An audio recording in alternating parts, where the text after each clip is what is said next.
মাটির থেকে তুলে দেখলাম হয়েছে কি না। দেখলাম হয়নি।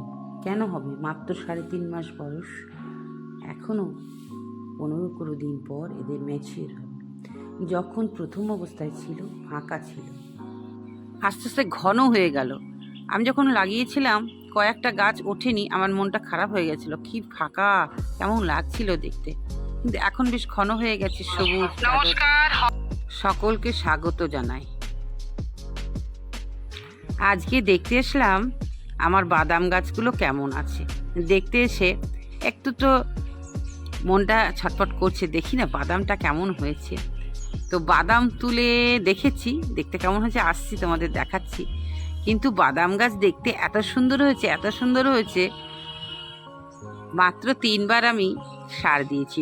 একবার লাগানোর সময় দিয়েছি, আর একবার দিয়েছি একটু বড় হলে 1 মাসের মাথায়, আবার দিয়েছিলাম 2 মাসের মাথায় একটা জৈব। এই জাস্ট 3বার সার দেওয়া হয়েছে। কীটনাশক, ছত্রাকনাশক কিছুই দিতে পারছি না, কারণ সময়ের অভাব। মাঝে একবার কাঁচা নিম পাতা, কাঁচা হলুদ আর কাঁচা রসুন, কাঁচা লঙ্কা যে পেস্ট করে উভয় ফাঙ্গিসাইড এবং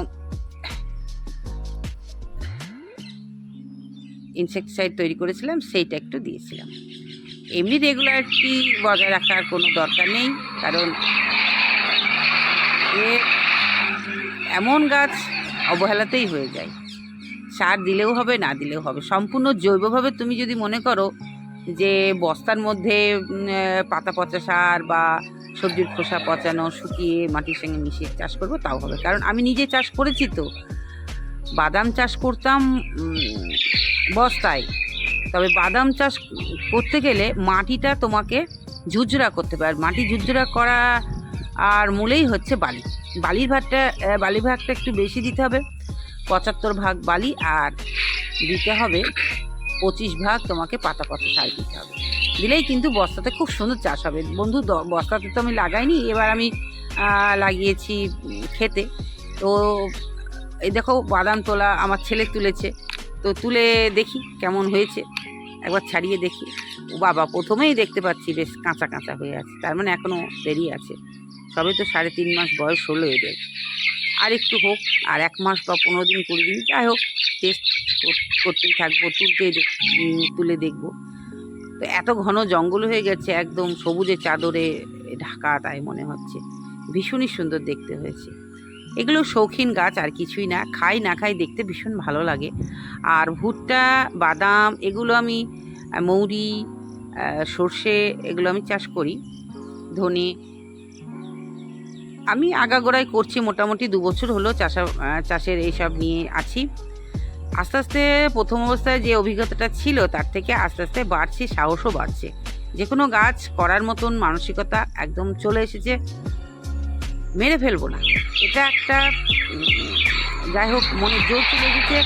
গাছকে মারতে দেব না, গাছকে মরতে দেব না। কারণ গাছ মরার আগে যে পরিচর্যাগুলো করা দরকার সেগুলো মোটামুটি শিখে গেছি, তাই মনে জোরটা চলে এসেছে। বাদাম চাষ মোটামুটি বৈশাখ বা চৈত্র মাসের শেষের থেকে করতে পারো, সবাই করতে পারো। আর 12 মাস করা যায়। টেস্ট করব আমি, এবার চেষ্টা করব আর কিছু চাষ করব। নিছকই একদম অবহেলাতেই গাছটা হয়ে গেল। তবে মাঝে মাঝে জল দিতে হয়, বেশি জল দিলে আবার বাদাম গাছ নষ্ট হয়ে যায়। এখন আর জল দেওয়া যাবে না, কারণ বর্ষাকাল, অটোমেটিক প্রকৃতি থেকে জল পাচ্ছে। বেশি জল হলে আবার বাদামগুলো পচে যাবে। বাদাম খুবই উপকারী একটা ফ্যাট জাতীয় খাবার।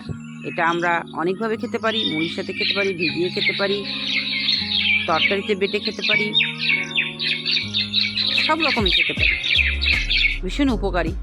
তাই দর্শক বন্ধু, এই গাছটা তোমরা করতে পারো, খুব সহজ, ভয়ের কিছু নেই। আজকের ভিডিওটা কেমন লাগলো জানাবে। তোমরা সকলে ভালো থেকো, সুস্থ থেকো, সবুজের সাথে থেকো। নতুন বন্ধু থাকলে চ্যানেলটাকে সাবস্ক্রাইব করে হবিও সুলেখা চ্যানেলের পাশে থাকবে।